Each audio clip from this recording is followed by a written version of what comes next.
What's up guys, and welcome back to another video. Today I'll be showing you guys how to cut and sew this palazzo jogger. So before we get into the video, just destroy the like button. I'm not going to say too much, just break the like button. This is what we are going to be doing in this tutorial. I'll be showing you guys how to cut and sew this step by step. It's going to be a complete video and I believe you guys are going to like this.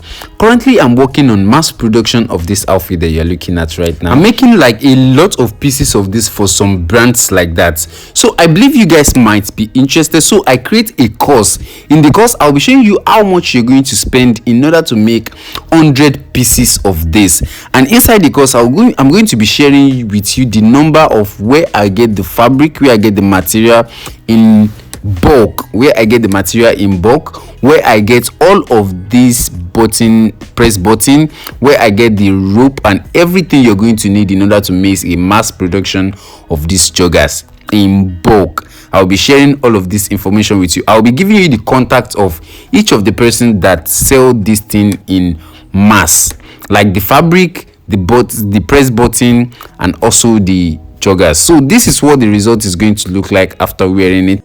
This actually costs up to like 15 to 20,000 naira in the local boutique, but if you come to the island, this actually costs over 35,000 naira. So if you're interested in the course, just click in the link in the description below. It will take you to my seller account. You can just buy it. I'll break down everything in which you're going to need in order to achieve the mass production of this. So this is what it's going to be looking like. I'm just going to like show you guys. It's just a very fun, it's what people are wearing now, and I hope that you guys can get into this business as fast as possible because I want you to make money. It is actually not that difficult. It is just okay. Before we get into the video, I'll show you guys the cutting I'm making of this. So smash that like button, it's very important, and subscribe if you're yet to subscribe. The very first thing you do is to fold your fabric into double, as you can see right here. Fold your fabric so the right side is facing the right side, and you can see how smooth the fabric is. These are the best quality if you're going to sell a good quality outfit. So this is the wrong side of the fabric, and if you join the class, I'm going to share the contacts of the person that sells this fabric with me. So the very first thing you're going to do is to get the pleat side of the trouser itself. So I'm going to mark 3 inches for the side.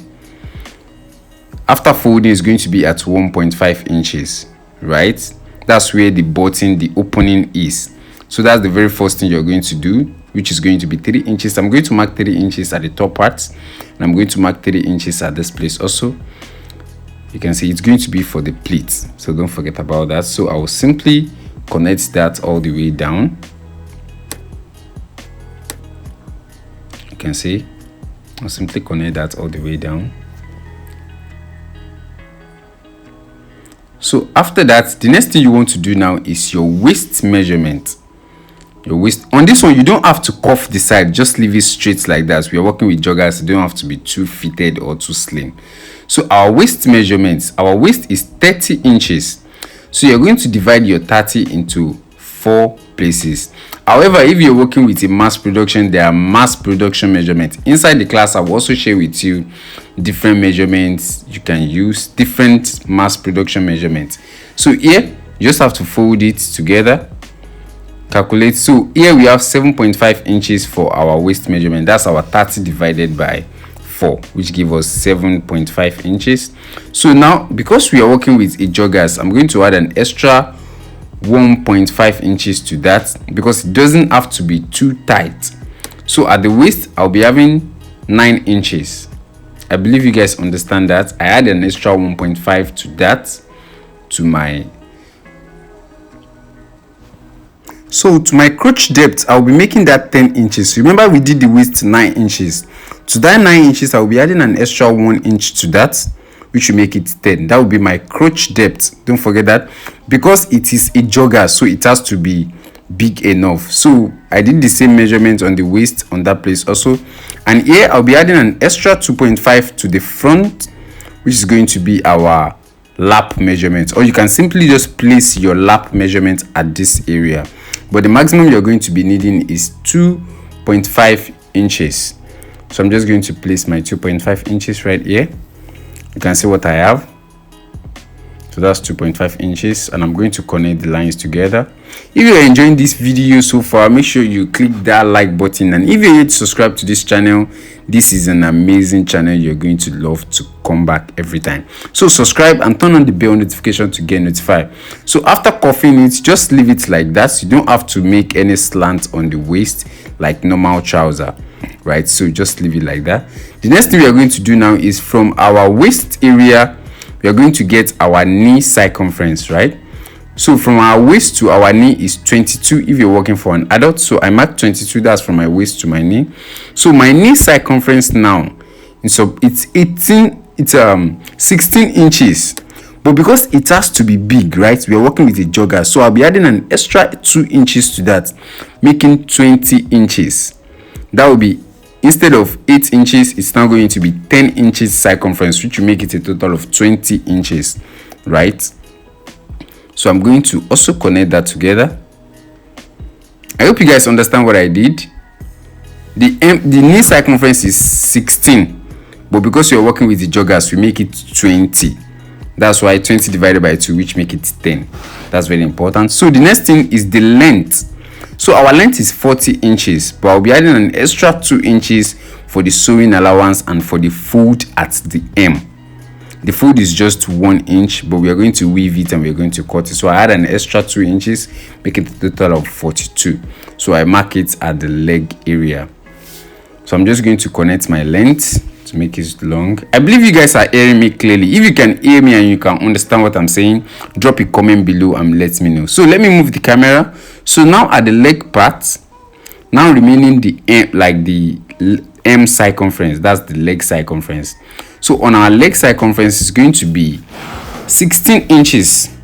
16 inches, right? That will be 16 divided by 2, which will make it 8, because it has to be big, right? Everything we are doing has to be big. Yeah, so I'm just going to connect that to my knee measurement. You can see what I'm having, and I'm connect this one also. You can see that. So this is what we're going to have. This is our M circumference, this is our knee measurement, and this is our waist area. You can see that. So this is the entire process of cutting a joggers. So the next thing we are going to do now is to simply cut it out. So now don't forget that first pleat area in which we added our 3 inches. You don't have to touch that place. This is where you need to cut. You can see, just like this, just cut it all the way down. So after cutting it, this is what you are going to be having. The next thing we're going to do now is to simply fold this your 3 inches inside. That's our pleat measurements. That's our pleat allowance. So fold it. Make sure you're folding above the chalk. Don't forget that. Make sure you're folding above the chalk. You can see what we have. After folding it, we'll simply use it to cut our back. We use it to cut out our back. So I'll bring it to the front the fabric, and I'll simply turn it this way. You can see, and simply align it on the body. So this is what it's going to look like. You can see.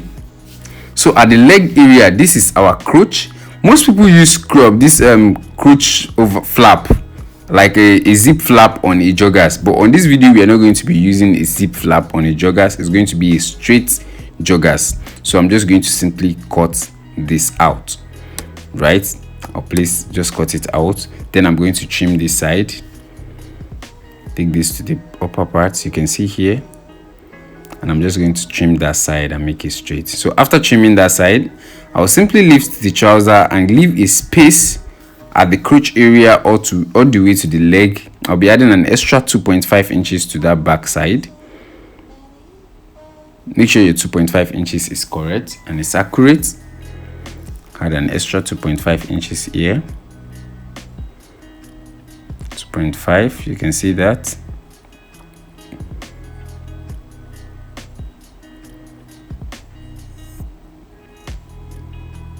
You can see. Then just make sure that place is okay. Then I'm going to simply connect. So I want you guys to pay attention here. So from the waist area, I'm going to make a line all the way to the crotch cuff. You can see that. another crotch cuff, I'm going to make a straight line out here. You can see that. Then I'll simply make a cuff at that area, which will indicate my back crotch also. You can see. Then I will simply cut it out. You can see this is different from making a trouser, because if you're making a trouser, the back is going to be taller than the front, right, in order to cover the back side, right? But on this one is going to be exactly the same size, because the outfit itself is big, like, you understand. So after that, I'm going to like cut the extension here, also that place. I'll also cut that place out. So this is our main fabric. This is our main bodice, which is the front and the back, and this is what we're going to be having. So this extra one right here is what I'll be using for my waistband. It's very, very important. This is my elastic, and also in the course I'll be sharing with you where you can get the elastic also.